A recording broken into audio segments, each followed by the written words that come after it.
Hey everyone, welcome back to the channel. If you're already subscribed, I thank you and love you very much. If you're new, please subscribe and hit that bell notification so you can know every time I drop a new video for your visual and auditory pleasure. Today's video is a continuation of our series on the book Psycho-Cybernetics. Today we'll be reading from chapter 4. If you missed our previous videos on the first 3 chapters, I highly recommend you go back and watch those. Chapter 4. Dehypnotize yourself from false beliefs. He first talks of a friend of his who, as a boy, was told by his teachers that he lacked the aptitude for mathematics. His parents were told that by the teacher, and just about everyone in class knew it as well. His grades reflected his held belief. One day, the teacher presented a problem on the blackboard, and he had a flash of insight on how to solve the problem. He raised his hand and told the teacher. Everyone laughed at him. He got up and started to work the problem, and to everyone's amazement, solved it. With his newfound confidence, he went on to do well in math. Another story he tells about a patient of his who wished to become a public speaker because he had a unique perspective that he thought was valuable and wanted to share it with the world. However, he figured that he would fail because he didn't have an imposing presence. He didn't look like what he thought a successful executive should look like, and therefore he believed that people would not listen to his message. He thought that by getting plastic surgery to look different, that he would be a successful public speaker. Dr. Maltz determined that from his experience, the operation might have done the trick, but it might not. Once the man was convinced that his negative belief was preventing him from delivering his message, he was able to change. He succeeded in replacing his negative belief with a positive belief that he had an important message to share with the world that only he could share no matter what he looked like, and he soon became one of the most sought-after speakers in his field. He goes on to say that we're all effectively hypnotized into believing things about ourselves that are not true or don't have to be true. It doesn't matter if we have never been formally hypnotized. If we have accepted a belief, whether it be from teachers, parents, friends, society, or even ourselves, we are under some form of hypnosis. He tells another story of a salesman who, no matter the circumstances, would always make $5,000 in commissions every year. We also have to remember that this was some 70 years ago, so adjusted for inflation, it would be, an average wage. Anyway, they found that this salesman, even when given a more lucrative area to work, would only make $5,000. When given a poor area, he would still make $5,000. In talking with the fellow, they found that he viewed himself as a guy who only makes $5,000 per year. So when he had a poor area, he would work really hard. When he had the wealthy area, he could be more lax. The point being that this salesman had been hypnotized by the belief that he could only make a certain amount per year. I think that it's worth having a look at our own circumstances and observing where we have allowed ourselves to be hypnotized. He talks a bit more about actual intentional hypnosis, where subjects who would normally be able to perform simple tasks are hypnotized to believe they cannot, and unsurprisingly to the hypnotist, but to the subject's shock, they could not. Other times, people under hypnosis were able to accomplish various things, from higher feats of strength to solving mental math equations, simply by suggestion. It's easy for onlookers to believe that the hypnotist has magical powers, but in reality, all they did was change a belief that person had about themselves. He then says this: without realizing it, they had hypnotized themselves into believing they could not do these things, and it would be truer to say that the hypnotist had dehypnotized them than to say he had hypnotized them. He goes on to say, within you, whoever you may be, regardless of how big a failure you may think yourself to be, is the ability and the power to do whatever you need to do to be happy and successful. Within you right now is the power to do things you never dreamed possible. This power becomes available to you just as soon as you can change your beliefs. Just as quickly as you can dehypnotize yourself from the ideas of, I can't, I'm not worthy, I don't deserve it, and other self-limiting beliefs. Guys, you can be successful. You can be everything you want to be. You just have to change your limiting beliefs about your abilities. You have to dehypnotize yourself from those old can't mantras and replace them with beliefs that will serve you. He goes on to point out that most everyone suffers from some form of feeling inferior to other people, but that we should put those feelings in perspective, because just because we are inferior in skill does not mean we are inferior as people. He states, "It is not knowledge of actual inferiority in skill or knowledge which gives us an inferiority complex and interferes with our living. It is the feeling of inferiority that does this." And this feeling of inferiority comes about for just one reason. We judge ourselves and we measure ourselves not against our own norm or par, but against some other individual's norm. When we do this, we always, without exception, come out second best. But because we think and believe and assume that we should measure up to some other person's norm, we feel miserable and second rate and conclude that there is something wrong with us. The next logical conclusion in this cockeyed reasoning process is to conclude that we are not worthy, that we do not deserve success and happiness, and that it would be out of place for us to fully express our own abilities and talents, whatever they may be, without apology or without feeling guilty about it. So guys, if you've ever felt inferior as a person, chances are you are just comparing yourself to other people on an inappropriate scale. Let's say, for example, you're comparing yourself to someone who knows how to create apps or websites. Maybe you're jealous of the amount of money they can make per year. This is an inappropriate comparison if you have not done the necessary studies to get to the level they are. It's important to look at your skills and compare apples to apples. And in comparing, be objective. You should not look at a sprinter when you're a long-distance endurance runner. Now, if you wish to have certain skills, it is simply a matter of learning the necessary steps and skills to achieve your goals. Here's the next couple of paragraphs. All this comes about because we have allowed ourselves to be hypnotized by the entirely erroneous idea that I should be like so-and-so, or I should be like everybody else. The fallacy of this second idea can be readily seen through if analyzed, for in truth there are no fixed standards common to everybody else. Everybody else is composed of individuals, no two of whom are alike. The person with an inferiority complex invariably compounds the error by striving for superiority.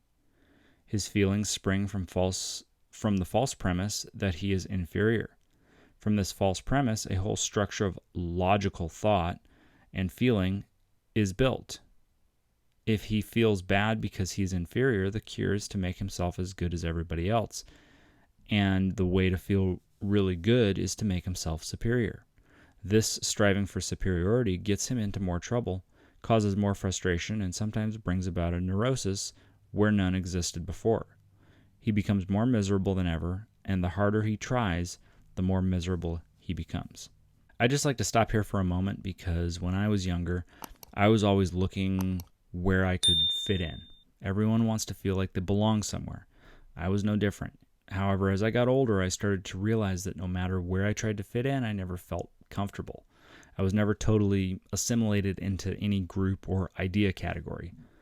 This left me with the feeling of being sort of an outcast. At first, when I came to this conclusion that I actually don't fit in anywhere, I felt sorry for myself, like I would never find my place in the world, that I would be a loner for life.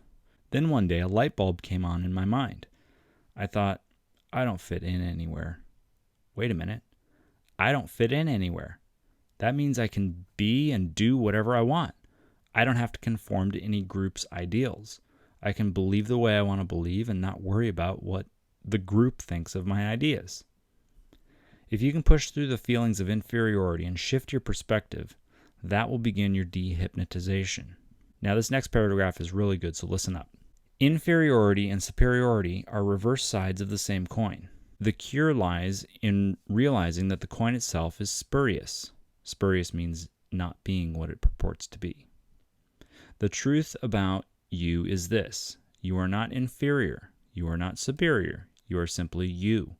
You, as a personality, are not in competition with any other personality simply because there is not another person on the face of this earth like you, or in your particular class. You are an individual. You are unique. You are not like any other person, and you can never become like any other person. You are not supposed to be like any other person, and no other person is supposed to be like you. God did not create a standard person and in some way label that person by saying, this is it. He made every human being individual and unique, just as he made every snowflake individual and unique. God created short people and tall people, large people, small people, skinny people, fat people, black, yellow, red, white people. He never indicated any preference for any one size, shape, or color. Abraham Lincoln once said, God must have loved the common people, for he made so many of them. He was wrong. There is no common man, no standardized common pattern. He would have been nearer to the truth if he said God must have loved uncommon people, for he made so many of them. Now, this paragraph should not be interpreted to mean that you are special and unique, and because of that, the world needs to cater to you. This is where too many people nowadays seem to be on the other side of the inferiority-superiority spectrum. A lot of people have been told they're special and unique, which they have developed into a superiority complex. But as Dr. Maltz says, you are not inferior, you are not superior. You are simply you. You're still responsible for your own life. You're still responsible for how you feel. You are still responsible for how you treat other people. Feelings of inferiority can only come about when we compare ourselves to what we think we should be. And it can happen even if we consider ourselves good at something. For example, if we consider ourselves to be above average student and we're given a test, but we're told by the teacher that the average student completes the test in a time frame far less than the actual average, when that time hits, we have not made it even a third of the way through, we begin to question ourselves, and that can really do a number on our self-image. Stop measuring yourself against their standards. You are not them and can never measure up. Neither can they measure up to yours, nor should they. Once you see this simple, rather self-evident truth, accept it and believe it. Your inferior feelings will vanish. The chapter is wrapping up, and he talks for a moment about how physical relaxation can help us dehypnotize ourselves. Physical relaxation plays a key role in the dehypnotization process. Our currently held beliefs, whether good or bad, true or false, were formed without effort, with no sense of strain, and without the exercise of willpower. Our habits, whether good or bad, were formed in the same way. It follows that we must employ the same process in forming new beliefs or new habits, that is, in a relaxed condition. It has been amply demonstrated that attempting to use effort or willpower to change beliefs or to cure bad habits has an adverse rather than beneficial effect. Émile Coué, the little French pharmacist who astonished the world around 1920 with the results he obtained with the power of suggestion, insisted that effort was the one big reason why most people failed to utilize their inner powers. Your suggestions, ideal goals, must be made without effort if they are to be effective, he said. Another famous Coué saying was his law of reversed effort. When the will and the imagination are in conflict, the imagination invariably wins the day. That is a key statement right there. When the will and imagination are in conflict, the imagination invariably wins the day. If your imagination is worrying about not being able to pay bills, or it's showing you all the ways you're inferior to another person, that will be your predominant force in determining your self-image. You can try to do affirmations and positive thinking, but if your imagination is in conflict, you will only end up frustrated and defeated. Physical relaxation, when practiced daily, brings about an accompanying mental relaxation and a relaxed attitude, which enables us to consciously control our automatic mechanism. Physical relaxation also, in itself, has a powerful influence in dehypnotizing us from negative attitudes and reaction patterns. Okay, guys, we're at the end of the chapter, which means it's time for the practice exercise. This is one thing I always like about this book. He gives us practical things we can do at the end of every chapter. This one teaches us how to relax physically. Physical relaxation is key to becoming mentally relaxed as well. So let's jump right in. Practice exercise, to be practiced for at least 30 minutes daily. Seat yourself comfortably in an easy chair or lie down on your back. Consciously let go the various muscle groups as much as possible without making too much of an effort of it. Just consciously pay attention to the various parts of your body and let go a little. You will find that you can always voluntarily relax to a certain degree.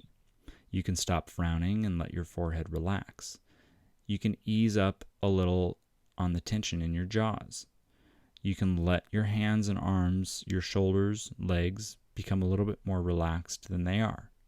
Spend about 5 minutes on this and then stop paying any attention to your muscles. This is as far as you are going to try to go by conscious control. From here on, you will relax more and more by using your creative mechanism to automatically bring about a relaxed condition. In short, you're going to use goal pictures held in imagination and let your automatic mechanism realize those goals for you. Mental picture number 1. In your mind's eye, see yourself lying stretched out upon the bed. Form a picture of your legs as they would look if made of concrete. See yourself lying there with 2 very heavy concrete legs. See these very heavy concrete legs sulking far down into the mattress from the sheer weight. Now picture your arms and hands as made of concrete. They are also very heavy and sinking down into the bed and exerting tremendous pressure against the bed. In your mind's eye, see a friend coming into the room and attempt to lift your heavy concrete legs. He takes a hold of your feet and attempts to lift them, but they are too heavy for him. He cannot do it. Repeat with arms, neck, etc. Mental picture number 2. Your body is a big marionette doll. Your hands are tied loosely to your wrists by strings. Your forearm is connected loosely by a string to your upper arm. Your upper arm is connected very loosely by a string to your shoulder. Your feet, calves, thighs are also connected together with a single string. Your neck consists of one very limp string. The strings which control your jaw and hold your lips together have slackened and stretched to such an extent that your chin has dropped down loosely against your chest. All the various strings which connect the various parts of your body are loose and limp, and your body is just sprawled out loosely across the bed. Mental picture number 3. Your body consists of a series of inflated rubber balloons. 2 valves open in your feet, and the air begins to escape from your legs. Your legs begin to collapse and continue to until they consist only of deflated rubber tubes, lying flat against the bed. Next, a valve is opened in your chest. As the air begins to escape, your entire trunk begins to collapse limply against the bed. Continue with arms, head, and neck. Mental picture number 4. Many people will find this the most relaxing of all. Just go back in memory to some relaxing and pleasant scene from your past. There's always some time in everyone's life when he felt relaxed, at ease, and at peace with the world. Pick out your own relaxing picture from your past and call up detailed memory images. Yours may be a peaceful scene in the mountain lake when you were fishing. If so, pay particular attention to the little incidental things in the environment. Remember the quiet ripples of the water? What sounds were present? Did you hear the quiet rustling of leaves? Maybe you remember sitting perfectly relaxed and somewhat drowsy before an open fireplace long ago. Did the logs crackle and spark? What other sights and sounds were present? Maybe you choose to remember relaxing in the sun on a beach. How did the sand feel against your body? Could you feel the warm, relaxing sun touching your body, almost as a physical thing? Was there a breeze blowing? Were there gulls on the beach? The more of these incidental details you can remember and picture to yourself, the more successful you will be. Daily practice will bring these mental pictures or memories clearer and clearer. The effect of learning will also be cumulative. Practice will strengthen the tie-in between mental image and physical sensation. You will become more and more proficient in relaxation, and this in itself will be remembered in future practice sessions. All right, that wraps up Chapter 4 of Psycho-Cybernetics. I know this was longer than normal video. I'm really trying to keep these videos as condensed as possible, but everything I included I feel is relevant in some way. If you're enjoying these, drop a like on this, and please subscribe. It really means a lot. Thank you so much for watching, and I'll catch you on the next one.